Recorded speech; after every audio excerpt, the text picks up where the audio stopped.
सबसे बड़ी देन है। भारत राष्ट्र 3 तरह से जाना जाता है। एक तो विविधता की दृष्टि से, अनेकता में एकता की दृष्टि से। दूसरा, यहाँ का सबसे बड़ा लोकतंत्र की दृष्टि से। और तीसरा, प्यारे बच्चों, सबसे ज्यादा जनसंख्या की बहुलता की दृष्टि से जाना जाता है।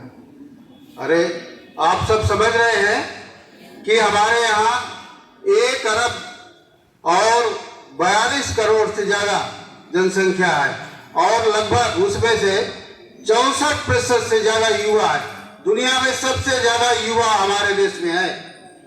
प्यारे बच्चों, जहां युवा होगा उधर ही जमाना जाएगा। सबकी निगाहें युवा पर रहती हैं और अधिकतर जहां लोगों की उम्र ज्यादा है, बूढ़े हो गए हैं, तो कार्य करने की क्षमता उतनी नहीं रहती जितनी युवा शक्ति में होती है।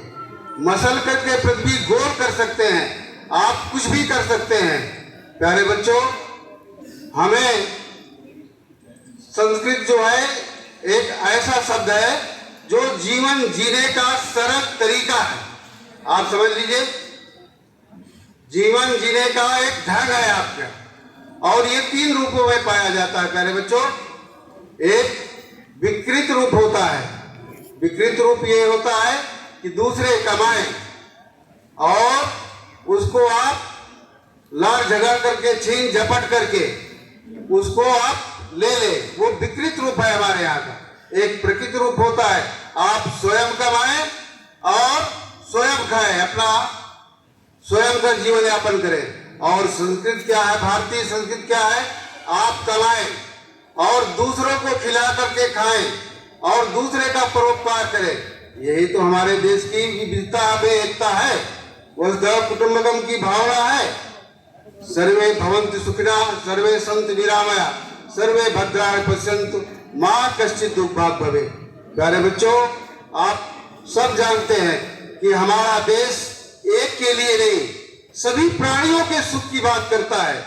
जब हम विद्यालय के सौंदर्यीकरण की बात करते हैं, विद्यालय के यशस्वी प्रधानाचार्य सुशील कुमार जी लगातार विद्यालय में हमारे यहाँ जितनी साफ सफाई, ये कहने की बात नहीं है, अत्युक्ति नहीं होगी, जितनी व्यवस्था है, पानी पीने की व्यवस्था हो, सौंदर्यीकरण की व्यवस्था हो, जो पर्यावरण से इको क्लब की व्यवस्था हो, या जो कृषि संकाय के श्री पांडे जी और श्री सोमवीर जी द्वारा जितने पेड़ लगवाए जा रहे हैं, हमारे यहाँ एक पेड़ लगवाए ही नहीं जा रहे हैं। वो हकीकत में है। मैं डॉक्टर कुलदीप बली जी से ये निवेदन जरूर करूंगा यहाँ से कि वो जहाँ लगवाते हैं पेड़, उसको बाद में देखें जरूर। और ये हम वट वृक्ष के नीचे बैठे हुए हैं और आप जान रहे हैं कि वट वृक्ष का पेड़ कितना ऑक्सीजन, आप कल्पना करिए, अगर कोई एडमिट हो जाता है और उसे आईसीयू से ऑक्सीजन की जरूरत पड़ती है तो कितना पैसा खर्च होता है। कल्पना करिए आप कि आपको अगर ऑक्सीजन अपने नाकों में लगा करके सिलेंडर को पीठ पे लाद करके जीवन जीना पड़े तो कैसी दुविधा में आप रहेंगे, कैसे जीवन जिएंगे।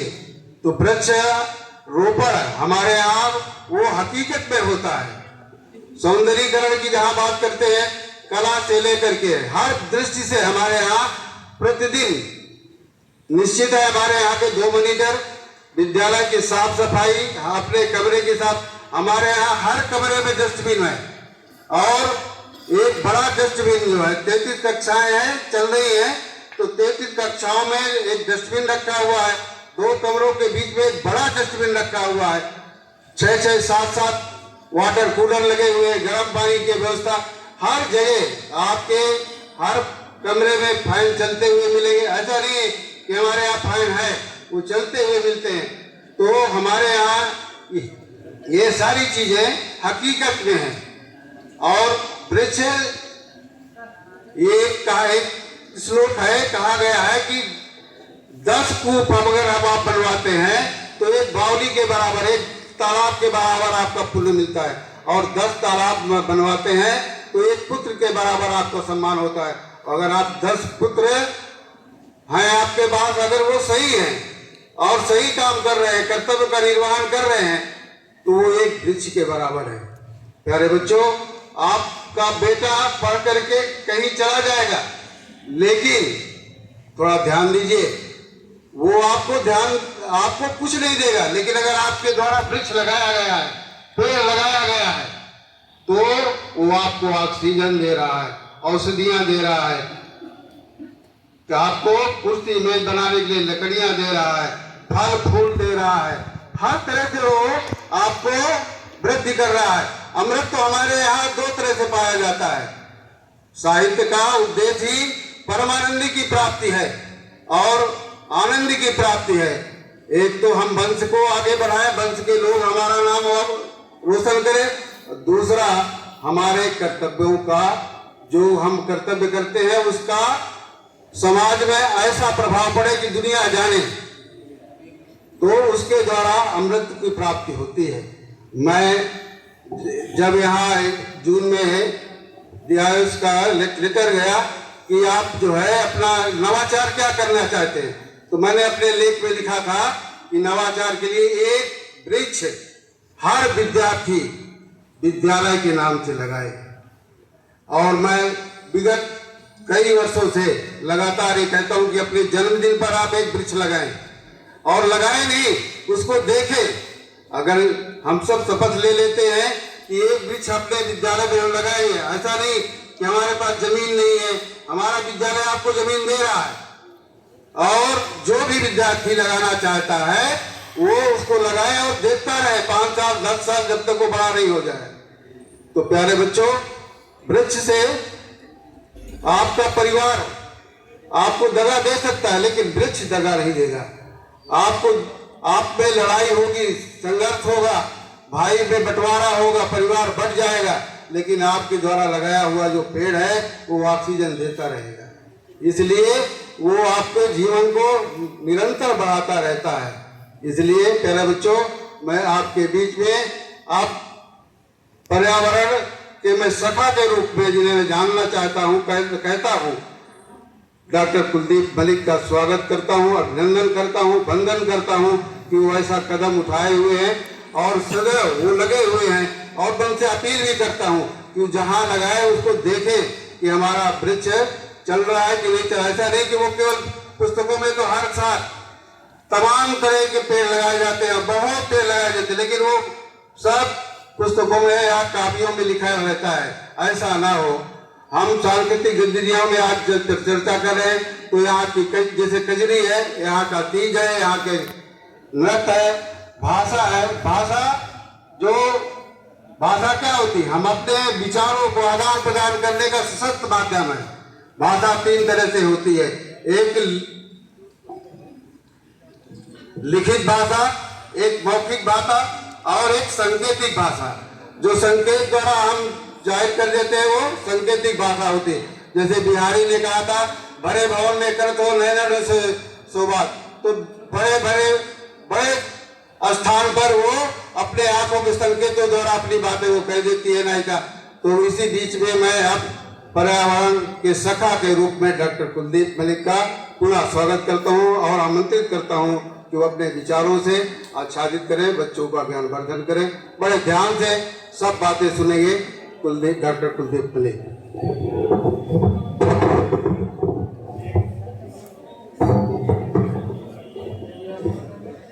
बहुत बहुत धन्यवाद आदरणीय संचालक महोदय जी। पर्यावरण सखा के रूप में मेरा परिचय देने के लिए आपका हृदय की गहराई से नमन, वंदन, अभिनंदन। साथ ही साथ इस भव्य शैक्षणिक संस्थान में फिलहाल प्राचार्य की अनुपस्थिति में मेरे सामने बैठे आदरणीय भाई साहब, इस संस्थान के सभी शिक्षक भाई एवं बहन, मेरे प्रिय छात्र छात्राओं, बेटा जैसे अभी श्रीमान जी ने बताया, मेरा नाम डॉक्टर कुलदीप मलिक है। मैं आप ही के बीच का हूं। कभी शामली के राष्ट्रीय किसान इंटर कॉलेज से मैंने भी आपकी तरह 9वीं से लेकर 12वीं तक की पढ़ाई की, और जो प्रार्थना, जिस तरीके का अनुशासन इस प्रार्थना के अंदर, यही प्रार्थना बचपन में मैं राष्ट्रीय किसान इंटर कॉलेज में ये प्रार्थना होती थी, तो सबसे पहले तो आपने मेरी पुरानी यादों को ताजा करने का जो मुझे अवसर दिया, उसके लिए मैं सभी बच्चों का, सभी शिक्षक भाइयों एवं बहनों का हृदय की गहराई से वंदन करता हूं, अभिनंदन करता हूं, आपको बार बार नमन करता हूं। मेरे बच्चों, जैसे सर ने बताया, मैं पर्यावरण को लेकर काम कर रहा, साथ ही साथ पर्यावरण के साथ साथ इस देश में मैं 4 मुद्दों को लेकर काम कर रहा। पहला मुद्दा है पर्यावरण का, क्योंकि आज हमारे देश का पर्यावरण बोलो, हमारे देश का पर्यावरण। दूसरा मुद्दा है मेरा स्वास्थ्य का, आज हम सभी का स्वास्थ्य भी गड़बड़ है। तीसरा मुद्दा है मेरा इस देश की शिक्षा व्यवस्था का, और चौथा मुद्दा है जिसको आदरणीय भाई साहब ने भी छेड़ दिया, वो है देश की बढ़ती हुई जनसंख्या का। लेकिन यहां अपने उद्बोधन में जो भी समय मुझे दिया गया 15 से 20 मिनट का, मैं केवल 2 मुद्दों पर फोकस करूंगा, और उसकी शुरुआत मैं पर्यावरण से करूंगा। मेरे बच्चों, हर किसी बच्चे को पता होगा कि आज हमारे शरीर के लिए जो सबसे इंपॉर्टेंट है, जो हम शरीर के अंदर लेकर जाते हैं, उसमें सबसे इंपॉर्टेंट क्या है, सबसे महत्वपूर्ण क्या है? कोई भी बच्चा बताएगा? कोई भी बच्चा? ऑक्सीजन। भाई जोरदार तालियां बच्चों के लिए, जबरदस्त बच्चे। ऑक्सीजन शरीर के लिए सबसे इंपॉर्टेंट ऑक्सीजन, इसके बाद पानी, इसके बाद भोजन, दूसरे खाद्य पदार्थ। लेकिन मेरे बच्चों, दुर्भाग्य है हमारा, दुर्भाग्य है आपका, और दुर्भाग्य है इस देश की आने वाली पीढ़ी का कि जो ऑक्सीजन हम अपने शरीर के अंदर ले रहे, वो ऑक्सीजन आज सांस लेने लायक नहीं है। आप में से बहुत सारे बच्चे गूगल बाबा को यूज करते होंगे ना? गूगल बाबा, इंटरनेट का यूज करते होंगे। आज जब आप अपने इस संस्थान से जाएंगे, गूगल बाबा के ऊपर ये सर्च करके देखेंगे कि पूरे विश्व के अंदर सबसे प्रदूषित शहर कौन से है। ध्यान से सुनना भाई बच्चों, बहुत ही गंभीर बात है। और मैं ये भी बता दूं कि इन मुद्दों की बात मैं आपके संस्थान में आप बच्चों के बीच में क्यों कर रहा, क्योंकि अभी आदरणीय श्रीमान जी ने बताया कि ये देश युवाओं का देश है, ये देश युवाओं का देश है। 70% 60% आबादी इस देश के अंदर युवाओं की है। पूरे विश्व के अंदर अगर सबसे ज्यादा युवा कहीं है तो वो हमारे हिंदुस्तान के अंदर है। लेकिन हम युवाओं को क्या दे रहे? हम तो युवाओं को सांस लेने के लिए अच्छी हवा भी नहीं दे रहे, इनको पीने के लिए अच्छा जल नहीं दे रहे, इनको अच्छी शिक्षा व्यवस्था नहीं दे रहे। इन सभी समस्या को आपको समझना पड़ेगा, और आने वाले टाइम में आपको इन समस्याओं के ऊपर काम करना पड़ेगा, क्योंकि आने वाले टाइम में से आप में से ही कोई इस देश का प्रधानमंत्री बनेगा, कोई सूबे का मुख्यमंत्री बनेगा, कोई अच्छा ब्यूरोक्रेट बनेगा, कोई अच्छा इंजीनियर बनेगा, कोई अच्छा डॉक्टर बनेगा। अलग अलग मंचों से डॉक्टर कुलदीप मलिक इस बात को कहता है कि देश के नेता इस देश को विश्व गुरु बनाने की बात करते हैं, ये गलत बात करते हैं। अगर आने वाले टाइम में इस देश को कोई विश्व गुरु बनाएगा तो वो आप होंगे मेरे बच्चों। लेकिन जब तक आपको देश की समस्या समझ नहीं आएगी, आप इस देश को आगे नहीं बढ़ा सकते। इसी वजह से मैं जगह जगह युवाओं के बीच जा रहा। मेरे बच्चे, रही पर्यावरण की बात, मैंने बताया कि गूगल के ऊपर सारे बच्चे आज सर्च करके देखेंगे कि पूरे विश्व के अंदर सबसे प्रदूषित शहर कौन से है। मेरे बच्चे, जब आप ये क्वेश्चन गूगल बाबा के ऊपर डालेंगे, जो आंसर आपको मिलेगा, उस आंसर के अंदर जो टॉप 10 शहर मिलेंगे पूरे विश्व के अंदर, उनमें से 7 शहर हमारे देश के हिंदुस्तान के मिलेंगे। ये ताली बजाने की बात नहीं, ये ताली बजाने की बात नहीं मेरे बच्चों, ये शर्म की बात है हमारे लिए। अगर आप गूगल बाबा के ऊपर ये सर्च करेंगे कि पूरे विश्व के अंदर सबसे प्रदूषित राजधानी किस देश की है, तो मेरे बच्चों आप में उसमें हमारे देश की राजधानी नई दिल्ली का नाम मिलेगा, नई दिल्ली का नाम मिलेगा। मैं तो अभी 3 दिन पहले एक पर्यावरण के प्रोग्राम में था, मुझे पता चला कि जब से ये देश आजाद हुआ तब से लेकर अब तक इस देश में 75% पक्षी गायब हो गए। 75% पक्षी इस देश में गायब हो गए। जब मैं गांव के अंदर था, बड़ी सखावतपुर बुढ़ाने के पास गांव है बेटा, वहां पर मैं पैदा हुआ। गांव के अंदर हमें कग्गे, कबूतर, गोरैया और इनफैक्ट घेर के अंदर तो मोर भी नाचते नाचते आ जाते थे, लेकिन अब कग्गे भी गायब हो गए। श्राद्ध चलते हैं ना, कग्गों को जिमाते हैं ना, कग्गे नहीं दिखते। तो मेरे बच्चों, मैं आपको यह समझाने की कोशिश कर रहा कि अगर देश से पक्षी गायब हो सकते हैं तो हम भी जीव हैं। वे पक्षी भी जीव थे जो गायब हो गए। आने वाले समय में अगर इस देश का पर्यावरण सही नहीं हुआ तो आने वाले समय में कहीं ना कहीं हम भी क्या हो जाएंगे, गायब हो जाएंगे। आदरणीय प्रधानाचार्य जी भी भाई पहुंच गए, मेरे लिए सौभाग्य का विषय। सर आपको बहुत बहुत नमस्कार। एक बार सर के लिए भाई जोरदार तालियां, जोरदार तालियां सर के लिए। और आज ये जो ताली बजाने का तरीका है ना, ये भी सुधारना पड़ेगा। ये भी बता के जाऊंगा ताली कैसे बजाई जाएगी। फिलहाल तो मैं ये बोल रहा कि अगर इस देश का अस्तित्व बचाना है, अगर आने वाली पीढ़ी को बचाना है, तो कहीं ना कहीं हमें देश के पर्यावरण को क्या करना पड़ेगा, सुधारना पड़ेगा, बचाना पड़ेगा। और मेरे बच्चों, पर्यावरण का सीधा और साधारण संबंध हमारे स्वास्थ्य से है। मैं आपको बताऊं, आप गूगल बाबा के ऊपर जब ये भी सर्च करके देखेंगे कि पूरे विश्व में हर बीमारी के सबसे ज्यादा रोगी कहां हैं, तो मेरे बच्चों को आपको पता चलेगा हर बीमारी के अंदर, चाहे वो बीपी हो, चाहे वो हाइपरटेंशन हो, चाहे कैंसर हो, चाहे डायबिटीज हो, हर बीमारी के सबसे ज्यादा रोगी कहां हैं, हिंदुस्तान के अंदर।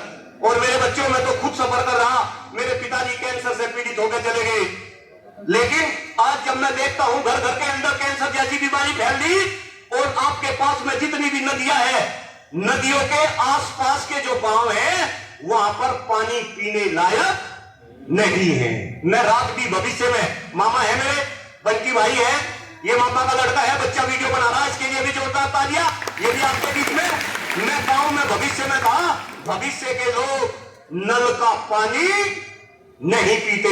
आप आगे चले जाओ, सुनना चले जाओ, डांग रोड चले जाओ, और आप ऊपर से लेकर नीचे तक जितनी भी ये हिंडन नदी, काली नदी, फलाना नदी, इनके आसपास के गांवों के आसपास के 1 किलोमीटर के पास में जितने भी गांव हैं, वहां लोग पानी नहीं पीते। वे फिल्टर का पानी पीते हैं, वे बिस्लरी का पानी पीते हैं। और मैं तो उन गांव के लोगों से भी पूछता हूं कि खुद तो बिस्लरी का पानी पीते हो, लेकिन जो गाय है, भैंस है, वो वही नल का पानी पी रहे, और उनका दूध हम पी रहे। यानी कि पानी खराब है, उनके अंदर गया, वो दूध के थ्रू बीमारी आई। लेकिन इन बातों पर कोई डिस्कशन करने को तैयार नहीं है। यही कारण है कि डॉक्टर कुलदीप मलिक अलग अलग विद्यालय में जाकर कहीं ना कहीं पर्यावरण को बचाने की और स्वास्थ्य ठीक करने की बात कर रहा। मेरे बच्चों, कल भी शामली के अंदर अगर मैं बात करूं, भाई देखो, डॉक्टर कुलदीप मलिक किसी की तारीफ करके कुछ लेना नहीं चाहता, जो बोलता हूं वो दिल से बोलता हूं। आपके विद्यालय में हूं, पिछले 25 दिन से शामली जिले के हर विद्यालय में घूम रहा, लेकिन जैसा विद्यालय आपका है, जिस तरीके की फैसिलिटी आपके विद्यालय में है, अभी मैं टॉयलेट करने के लिए टॉयलेट में गया तो मैं जानबूझ के वहां टंकी चला के देखी कि भाई ऊपर जो टंकी लगा रखी, क्या उनमें पानी है या नहीं है। भाई वहां भी पानी निकल कर आया। तो ऐसा विद्यालय में शामली जिले में तो देखा नहीं, मैं नहीं देखा शामली जिले में ऐसा विद्यालय। खुल के बोल रहा, खुल के बोल रहा। और ऐसे बच्चे भी नहीं देखे, ऐसे बच्चे भी नहीं देखे। मुझे तो चिंता थी कि कहीं बच्चे 20 मिनट मेरा उद्बोधन सुनेंगे या नहीं सुनेंगे। मुझे तो ऐसा लग रहा कि बच्चों को तो इतना आनंद आ रहा, मैं तो 2 घंटे भी बोलता रहूं तो बच्चे तो ऐसे ही बैठे रहेंगे। आया ना, आया ना। तो मेरे बच्चों, आप बधाई के बाद आपके इस संस्थान को चलाने वाले प्रधानाचार्य आदरणीय सुशील जी बधाई के बाद, और आपका मार्गदर्शन करने वाले ये शिक्षक सारे बधाई के बाद, तो मैं ये बता रहा था कि कल मैं शामली जिले के अंदर सेंट फ्रांसिस स्कूल है, भाई नाम सुना होगा, और मेरे ख्याल से प्राइवेट क्षेत्र का नंबर 1 स्कूल है। और उस स्कूल की खासियत ये भी है कि जैसे मैं यहाँ आपके सामने भाषण दे रहा, वे किसी का भाषण नहीं करवाते बच्चों के बीच में, उनका अपना हिसाब है। लेकिन वहां के प्राचार्य फादर बोलते हैं उनको, फादर आदरणीय जो कि मेरे टच में है, जब मैं शामली में घूम रहा हूं तो उनका भी परसों फोन आने को, मलिक साहब हमारे यहाँ तो आप आते ही नहीं, मगर जी आप तो किसी का भाषण ही नहीं कराते। तो उन्होंने बोला नहीं हम आपका भाषण कराएंगे, आप हमारे बच्चों को मोटिवेट करो। कल मैं सेंट फ्रांसिस के अंदर ऐसे ही बच्चों को मोटिवेट कर रहा था, तो उन्होंने पूरे कैंपस के अंदर मुझे घुमाया और कैंपस के अंदर घुमा के मैं उनके सामने ये बात बोली कि भाई आपका विद्यालय वाकई में इसमें कुछ बात है, इसमें कुछ खास है। लेकिन आज उसी बात को मैं बढ़ाते हुए ये कहना चाहता हूं कि सेंट फ्रांसिस के अंदर जो बात है, जो खास है, उससे ज्यादा, क्योंकि उनके पास संसाधन कुछ और है, आपके पास संसाधन कुछ और है, लेकिन आपके विद्यालय में भी जरूर कुछ न कुछ बात है, कुछ न कुछ खास है। और डॉक्टर कुलदीप मलिक पूरे पश्चिम उत्तर प्रदेश सहित पूरे यूपी के अंदर, पूरे हिंदुस्तान के अंदर मैं घूमता हूं। आज से पहले मैं एसडी सदर की बात करता था जी। एसडी सदर मेरठ के अंदर विद्यालय है, एक विद्यालय बुलंदशहर के अंदर है, इंटीरियर में जाकर मैं उसकी बात करता था। लेकिन आज के बाद मैं जहां पे भी जाऊंगा उनके साथ साथ मैं आपके विद्यालय की बात करूंगा और मैं लोगों को कहूंगा कि जो विद्यालय चलाते हैं, जो विद्यालय के प्रिंसिपल है, जो विद्यालय के प्रबंधक है, वे श्री चंदन लाल नेशनल इंटर कॉलेज में आए और यहां से सीखे कि किस तरीके से विद्यालय चलाए जाते हैं, क्या अनुशासन होता है, कैसे बच्चों को मैनेज किया जाता है। लेकिन बात यहां पे मेरे बच्चों पर्यावरण की हो रही थी, बात पर्यावरण की हो रही थी। अगर इस देश को बचाना, अपने आप को बचाना, तो कहीं ना कहीं हमें पर्यावरण को शुद्ध करना पड़ेगा।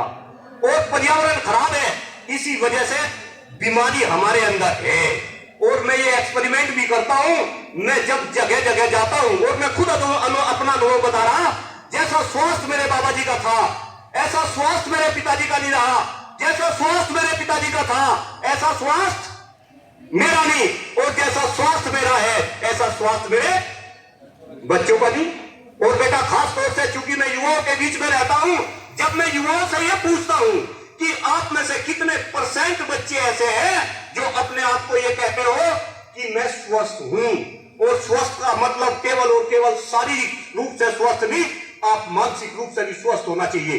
कल भी मैं सेंट फ्रांसिस के अंदर जब ये क्वेश्चन करा तो वहां पे किसी भी बच्चे ने हाथ ऊपर नहीं करा, और ये क्वेश्चन मैं यहां पर भी करना चाह रहा, चूंकि यहां ग्रामीण क्षेत्र के बच्चे हैं।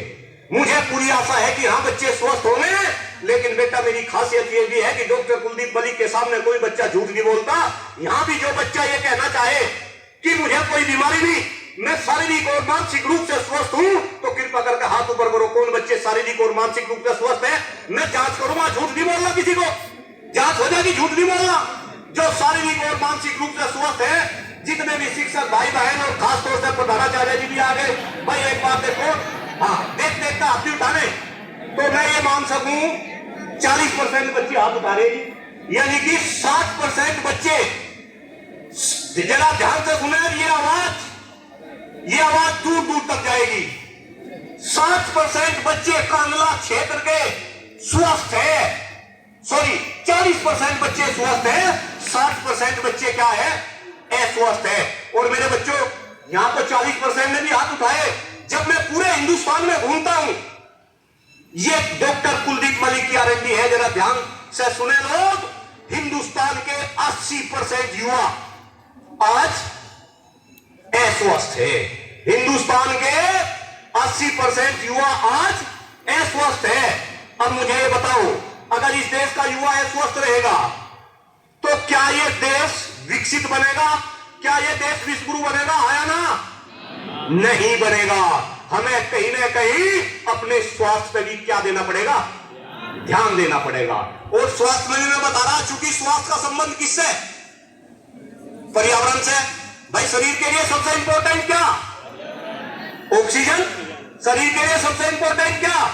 ऑक्सीजन। इसके बाद पानी। तो कहीं ना कहीं अगर हिंदुस्तान के स्वास्थ्य को हमें सुधारना है, तो भी हमें कहीं ना कहीं पर्यावरण को क्या करना पड़ेगा? सुधारना पड़ेगा।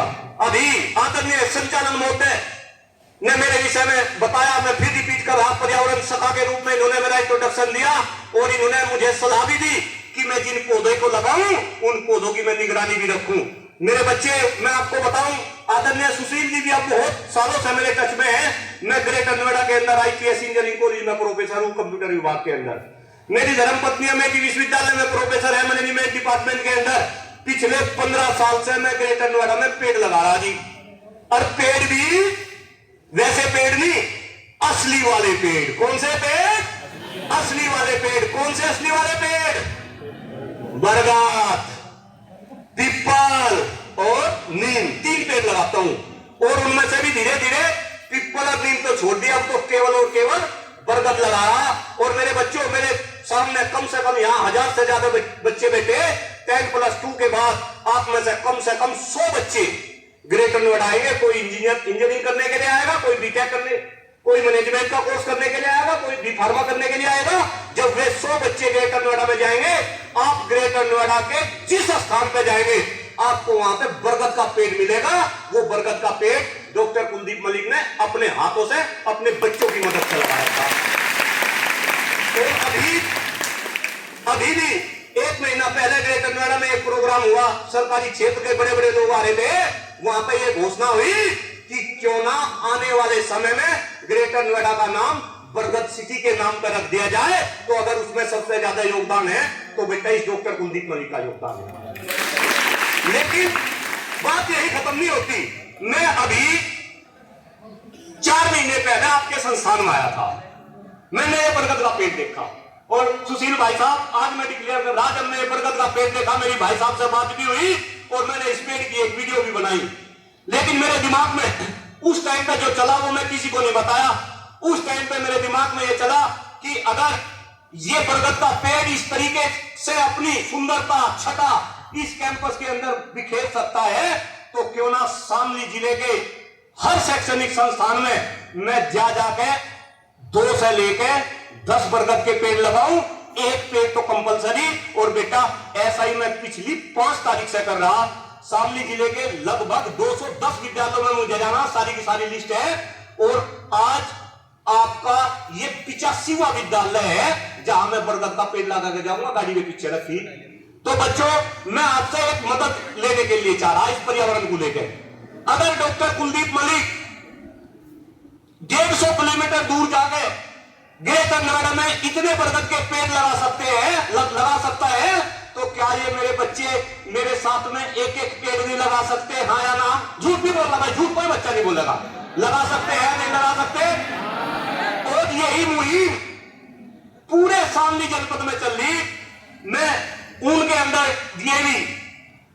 डीएवी स्कूल में गया। आदरणीय हरविंदर जी वहां पे प्रधानाचार्य है। वहां पे भी बेटा मैंने बच्चों से अपील करी और मुझे बताते हुए खुशी हुई कि उन्होंने एक रजिस्टर मेंटेन कर रखा। प्रतिदिन वहां भी 1200 बच्चे हैं, प्रतिदिन बच्चे पेड़ लगा रहे। वहां 400 बच्चों ने 400 बरगद के पेड़ लगा दिए। ऐसे ही मैं जिस विद्यालय में जाता हूं, कहीं बच्चे 100 पेड़ लगा रहे, कहीं बच्चे 500 पेड़ लगा रहे। तो बेटा आज आपके विद्यालय में भी मैं इसीलिए ऐसा, चूंकि मुझे पता आपके विद्यालय में कांगला क्षेत्र में सबसे ज्यादा बच्चे हैं। और सबसे बड़ी जो स्ट्रेंथ है, जो आपके गुरुजन है, जिस तरीके का मोटिवेशन दे रहे, ये गुरुजन भी मेरा साथ देंगे। और मेरे बच्चे आज से आप भी एक पेड़, और पेड़ असली पेड़। कौन सा पेड़? या तो बरगद, या नीम, या पीपल।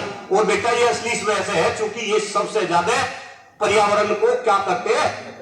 शुद्ध करते हैं। आप देखो, पीपल तो 100% कार्बन डाइऑक्साइड ऑब्जर्व करता है, ऑक्सीजन छोड़ता है। इसके बाद दूसरा नंबर बरगद का आता है। और मैं बरगद का पेड़ क्यों लगाने लगा? क्योंकि मुझे इससे प्यार हो गया बरगद के पेड़ से। इसके ऊपर पक्षियों की चहचहाट होती है। इस पेड़ की आयु सबसे ज्यादा होती है। और अगर ये पेड़ हो तो फिर आसपास एसी लगाने की जरूरत नहीं होती। तो क्या इस काम में मेरी मदद कर सको? पर्यावरण की बात समझ आई? बस एक बात और बता के पर्यावरण की बात को खत्म करता हूं। एक वर्ड है AQI। क्या है? AQI बोले तो मुझे पता, कोई ना कोई बच्चा बताएगा यहां से। बच्चों को पता नहीं, लेकिन कोई बच्चा इस संस्थान का होगा। AQI बोले तो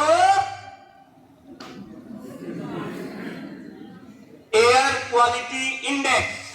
AQI बोले तो एयर क्वालिटी, बोलो मेरे साथ, AQI बोले तो एयर क्वालिटी इंडेक्स। क्या है एयर क्वालिटी इंडेक्स? हवा की शुद्धता को नापने का जरिया।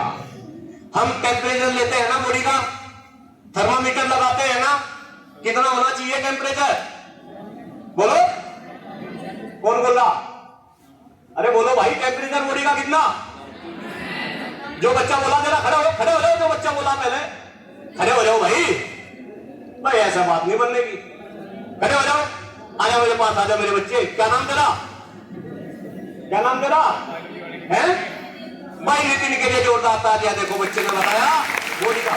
और मैं बता रहा, ये ताली ऐसे नहीं बजने की, ताली बजाने का तरीका भी सीखना पड़ेगा। जैसे बॉडी के टेम्परेचर को नापने के लिए हम थर्मामीटर का यूज करते हैं, और वो टेम्परेचर कितना होना चाहिए? 98.6 फ़ारेनहाइट।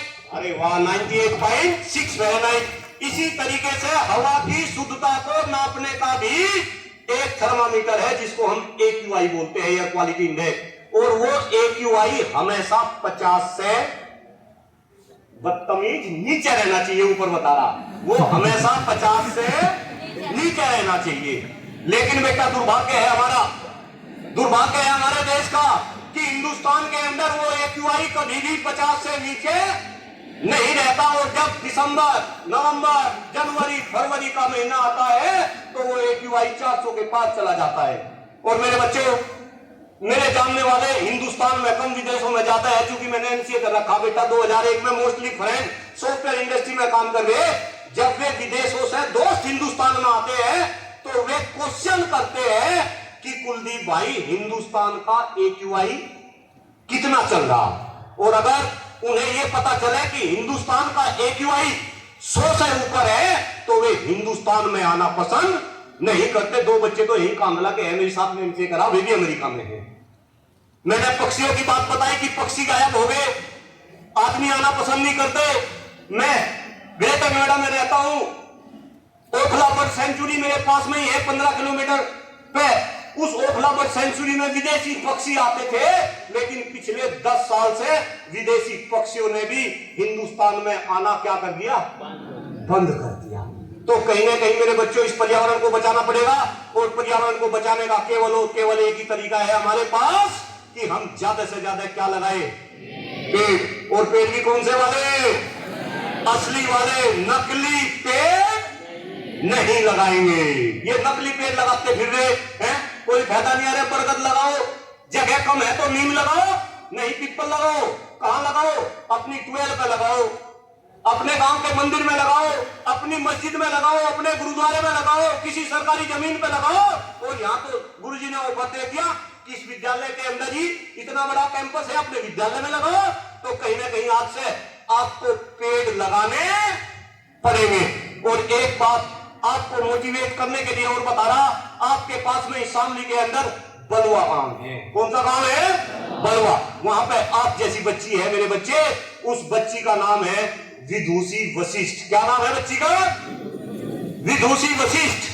शामली के सेंट फ्रांसिस स्कूल से ही पढ़ी हुई वो बच्ची शामली जिले के अंदर 12,000 पेड़ लगा चुकी। 12,000। तो अगर वो बच्ची 12,000 पेड़ लगा सके तो भाई हम 12-12 पेड़ नहीं लगा सकतेगा? हाँ या ना? और बेटा, जब मैं उस बच्ची से पूछा अभी एक मिनट, जब मैं सामने में घूम रहा तो 15-20 दिन पहले उससे मुलाकात हुई। मैं कहा बेटा आपने पेड़ लगाने क्यों शुरू करे? तो उसकी वर्डिंग थी कि सर मैं जब बलुआ गांव से शामली जाती थी साइकिल से, तो सड़क के दोनों तरफ पेड़ थे। मैं छाया में साइकिल में जाती थी, लेकिन सड़क चौड़ी हुई, सारे पेड़ काट दिए। फिर मैं धूप में जाने लगी और तब से मैंने डिसाइड करा कि पेड़ की क्या इंपॉर्टेंस है। और अब मेरे जीवन का लक्ष्य केवल और केवल क्या लगाना है? पेड़ लगाना। और ये मैं आज घोषणा करके जा रहा, मेरी बात हो रही, आने वाले टाइम में मुख्यमंत्री से उस बच्ची को अवार्ड भी मिलेगा। वो बच्ची आने वाले टाइम में आपकी, हमारे जिले की क्या बनेगी? शान बनेगी मेरे बच्चों। तो क्या आप ऐसा कर सकते हो? आया ना भाई? 12,000 उसने लगा दिए, 12-12 तो लगा सकते हो। और हम रजिस्टर से आपका डाटा मेंटेन करेंगे कि भाई इस संस्थान का, जो इतना अच्छा संस्थान है, जो शामली का नंबर 1 संस्थान है, बस जहां पे पता नहीं क्या क्या मैंने देखा, उस संस्थान के बच्चों ने कांगड़ा जनपद में इतने पेड़ लगा दिए। पर्यावरण की बात समझ आई? स्वास्थ्य की बात समझ आई? पर्यावरण सही कैसे करना? पेड़ लगा के। स्वास्थ्य सही कैसे करना? ताली बजा के। क्या बजा के? ताली बजा के। क्योंकि तुम ताली अच्छे से नहीं बजाते, इसकी बात बाद में करेंगे। दूसरी बात है, तीसरी बात है बेटा शिक्षा व्यवस्था की। बहुत छोटी सी बात, क्योंकि इन दोनों बातों से आपका कोई मतलब नहीं, वो हमारा विषय है। लेकिन बस मैं इतनी सी बात बता रहा कि जब मैं छोटा बच्चा था, गढ़ी सखावतपुर में पैदा हुआ, मेरे मम्मी पिताजी टीचर थे। कई बार मेरे पिताजी मेरे से ये पूछते थे कि कुलदीप बड़ा होकर क्या बनेगा, तो मेरा एक ही शब्द रहता था कि पिताजी मैं तो बड़ा होकर मास्टर बनूंगा। मुझे इतना अच्छा लगता था जब गांव में मैं पिताजी की उंगली पकड़ के चलता था, जहां भी निकल गए मास्टर जी नमस्ते, मास्टर जी नमस्ते। एक टीचर का इतना सम्मान था। मेरे पिताजी मुझे इंजीनियर बनाना चाहते थे, और आज चूंकि घर में हूं, दिल में बात आ रही, ये बात बताऊंगा। इस बात पे कई बार मेरे पिताजी ने मेरी पिटाई करी। वे कहते थे कि हम तुझे इंजीनियर बनाओगे, मैं कहता था मैं मास्टर बनूंगा। कई बार वे मेरे से पूछते भाई तू मास्टर क्यों बनेगा, मैं एक ही बात कहता था जी इतना सम्मान गांव में, आसपास में गांव का कोई प्रोग्राम हो आपके बगैर नहीं होता। पहले पंचायतें होती थी, पिताजी नहीं गए तो पंचायत कैंसिल, मगर जी मैं तो मास्टरी बनूंगा। धीरे धीरे मैं बेटा पढ़ाई में बहुत अच्छा था। मैंने एमसीए, एमटेक, पीएचडी कर रखी कंप्यूटर साइंस में, और मेरा दुर्भाग्य है टीसीएस जैसी कंपनी में मैंने काम किया। अमेरिका जाने का नंबर आ गया, पिताजी को किसी ने बता दे तो अमेरिका चला जाएगा, वापस नहीं आने का। मेरी वो जॉब छुड़वा दी और अब मैं मास्टरी बन गया। और मैं तो मास्टर भी नहीं बन गया, मेरी घरवाली को भी मास्टर नहीं बनवा दिया। लेकिन बेटा अब मेरे बच्चे भी बड़े हो गए। मेरा बच्चा बीटेक कर रहा बेनिच यूनिवर्सिटी से, सेकंड ईयर में है। अब मेरा बच्चा कई बार मेरे से ये पूछता है कि पिताजी एमसीए, एमटेक, पीएचडी करने के बाद मास्टर क्यों बन गई। यानी कि एक पीढ़ी वो थी जिसको अपने पापा के टीचर होने पर गर्व था, और आज की पीढ़ी ये है जिसको अपने पापा के टीचर होने पर गर्व नहीं है। बहुत गंभीर बात है, इशारों में बात कही, कहीं ना कहीं आने वाले टाइम में, चूंकि फिर बोल रहा समस्या है, समस्या का समाधान कौन देंगे, कौन देंगे, आप देंगे। फिर रिपीट कर रहा, आने वाले समय में आप में से ही मोदी जी बनेंगे, आप में से ही योगी जी बनेंगे, आप में से ही अच्छे डीएम बनेंगे, आप में से ही अच्छे इंजीनियर बनेंगे, आप में से ही अच्छे अच्छे क्षेत्र में काम करेंगे, तो आप इस समस्या का भी निदान देंगे। चौथी बात जो आदरणीय प्रधानाचार्य जी ने कही, बात का मैं इस बात को यहाँ पे डिस्कस करना नहीं चाह रहा था, क्योंकि इन्होंने वो चुप दुखता सुर छेड़ दिया। इस देश की जनसंख्या भी एक सबसे बड़ी समस्या है। बस छोटा सा आंकड़ा देकर आपके बीच में अपनी बात को खत्म कर रहा, जो पूरे विश्व के अंदर भूभाग हमें मिल रहा। भूभाग का मतलब समझे, ये पृथ्वी पूरे विश्व के अंदर भूभाग हमारे पास 2.4%, पीने का पानी मात्र 5%, वन क्षेत्र 2.8%, लेकिन पूरे विश्व की जनसंख्या हमारे देश में है 18%। कितने प्रतिशत? 18। यानी कि संसाधन तो है कम, जनसंख्या है ज्यादा। और बेटा आंकड़ा ये बता रहा कि जितने संसाधन हमारे पास है उसके अनुसार हमारे देश की मैक्सिमम जनसंख्या 20 करोड़ होनी चाहिए थी, जो आज 140 करोड़ को पार कर गई। यानी कि जनसंख्या कितने गुना ज्यादा होगी? 7 गुना। यानी कि एक कमरे में आदमी तो रहना चाहिए था, एक आदमी है 7, तो समस्या तो आएगी। तो बेटा इस चौथी समस्या के ऊपर भी आप बच्चों को आने वाले समय में काम करना पड़ेगा। इस आशा के साथ सारी की सारी बच्चे, खासतौर से मैं पर्यावरण की बात कर रहा, आपको पर्यावरण बचाना पड़ेगा, आपको अपने स्वास्थ्य को बचाना पड़ेगा, क्योंकि पहला सुख, अरे वाह, निरोगी काया दूजा सुख, धन और माया तीजा सुख, सतवंती नारी, आगे आने वाले टाइम में सतवंती नारी भी मिलेगी, और चौथा सुख औलाद हो आज्ञाकारी। तो बेटा सबसे पहले हमें पहले सुख के ऊपर ध्यान देना पड़ेगा। अगर 60% बच्चे, फिर कह रहा बात, इस कांगड़ा क्षेत्र के अंदर भी 60% युवा है स्वस्थ है, जहां इतनी अच्छी हवा, इतना अच्छा पानी, इतना अच्छा छादूर है। मैं तो अभी मक्खन खा आया मामा के गांव से, अगर यहाँ भी बच्चे है स्वस्थ है, तो ये फिर देश कैसे चलेगा? कहीं ना कहीं हमें इसके ऊपर विचार करना पड़ेगा आगे आने वाली 3 मिनट के अंदर। क्योंकि पर्यावरण कैसे सही होगा ये भी पता चल गया, स्वास्थ्य कैसे सही होगा, ताली बजाएंगे। क्या बजाएंगे? ताली। एक बार ताली बजा के दिखाओ। अब कुछ सही हुआ मामला, लेकिन अभी भी सही नहीं हुआ है। मोदी जी कैसे ताली बजाते हैं? हम प्रधानमंत्री हमारे आदरणीय मोदी जी ऐसे ताली बजाते हैं ना। आप में से भी कुछ बच्चे मोदी जी बन गए, ऐसे ताली बजा रहे नहीं। ये ताली बजाने का तरीका, नहीं है। ताली कैसे बजेगी? ये 4 उंगली और ये अंगूठा, ये ऐसे पटापट, ये बजाओ ताली, बजाओ ताली, बजाओ ताली। बच्चे आप इधर आओ, कम आओ। हाँ आप बेटा हाँ नहीं वो बच्ची आगे वाली हाँ इधर आओ इधर। क्या नाम आपका? स्वाति के लिए जोरदार तालियां। ताली बजाने दिखाओ कैसे बजा रही है। हाँ नहीं अब इसने ठीक सी बजाई अदरवाइज बस यार यही कर दी थी ऐसे नहीं ऐसे नहीं ये ऐसे ऐसे पट्टा पट्टा पट्टा ताली ऐसे। जब हम ऐसे ताली बजाते हैं तो हमारी हथेली के अंदर कुछ एक्यूप्रेशर पॉइंट्स होते हैं। और मैं आपको बताऊं बेटा हिंदुस्तान के अंदर एक ऐसा इंसान आपके सामने खड़ा जिसकी पीएचडी कंप्यूटर साइंस में होने के बाद मैंने मास्टर डिग्री योग के अंदर कर रखी। एक अकेला इंसान। आने वाले टाइम में कभी योग की अलग से बात करेंगे जब ऐसा समय आएगा।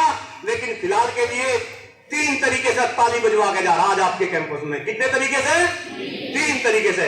और मैं निवेदन करूंगा आदरणीय सुशील कुमार जी से, मुझे आशा है कि इतना निवेदन तो मेरा मानना जाएगा जब भी बच्चे असेंबली होंगे ये 3 मिनट की 3 ताली बच्चे बजाएंगे। आया ना? और ये ताली है ही नहीं, मैं जहां जहां जिन जिन कैंपस में जाता हूं आज खास तौर से पश्चिम उत्तर प्रदेश के अंदर 100 ऐसे विद्यालय हैं जिन्होंने परेड के अंदर क्या बजवानी शुरू कर दी? ताली। और बेटा मेरा पूरा गुम्बल है अगर आप 3 मिनट तक ये ताली बजाएंगे तो फिर आपकी सारी बीमारी 60% बच्चे अस्वस्थ है ना? आया ना? ये 60% बच्चों की सारी बीमारी क्या हो जाएगी? क्या हो जाएगी? बोलो छू मंतर हो जाएगी। क्या हो जाएगी? छू मंतर हो जाएगी। कैसे बजाएंगे ताली? आराम से।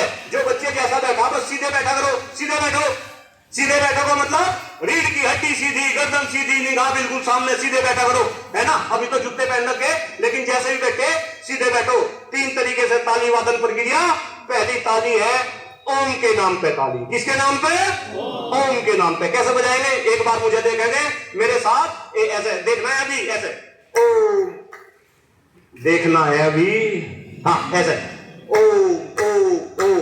जैसे जैसे मैं ओम की आवाज को तेज बढ़ाऊंगा हमारे ताली की गड़गड़ाहट की आवाज भी तेज होगी।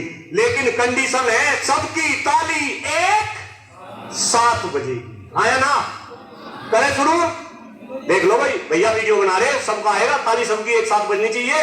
ये वीडियो वायरल होगी, पूरे हिंदुस्तान में जाएगी। Let's start. ओम के नाम पे ताली वादन प्रक्रिया मेरे साथ मेरे बच्चों। ओम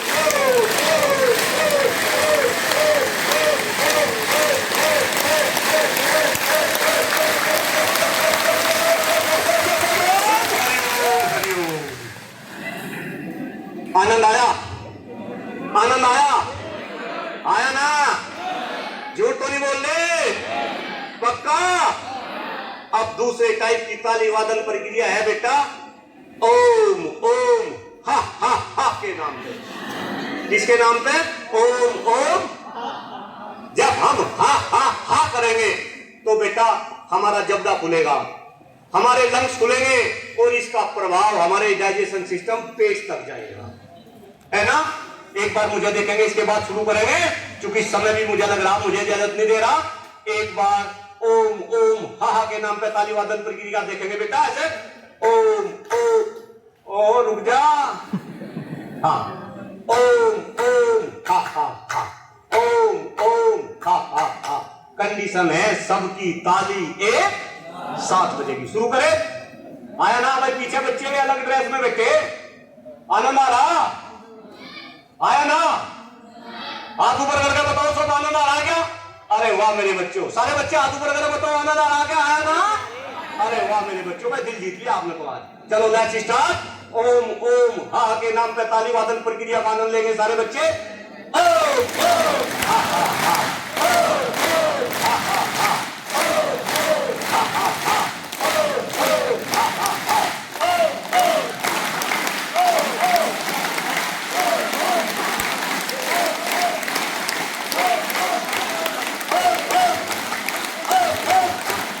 ओम ओम ये दूसरे टाइप की ताली वादन।